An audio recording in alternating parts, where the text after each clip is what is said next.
बोल भाई भाई क्या हो तू हाँ यहाँ मैं क्या हुआ बताओ जल्दी से भाई बाहर लड़ाई बच चुकी है अच्छा किसकी बजी है ये बताइए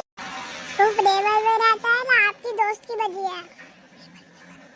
पेपर फ्लेवर में रहता है ना वो आपकी दोस्त की बजी है अयान की हाँ अच्छा मैं अभी जाता हूँ उसे मार पीट कर आता हूँ जो मेरे दोस्त आने से लड़ रहा है उसकी बिल्ली बना दूंगा भाई जो तुम्हारे दोस्त से लड़ रहे हैं उनसे उन्हें पीटने के लिए सामान स्टोर में रखा है चलो मैं जाता हूँ अभी जा रहा हूँ मैं लेने सामान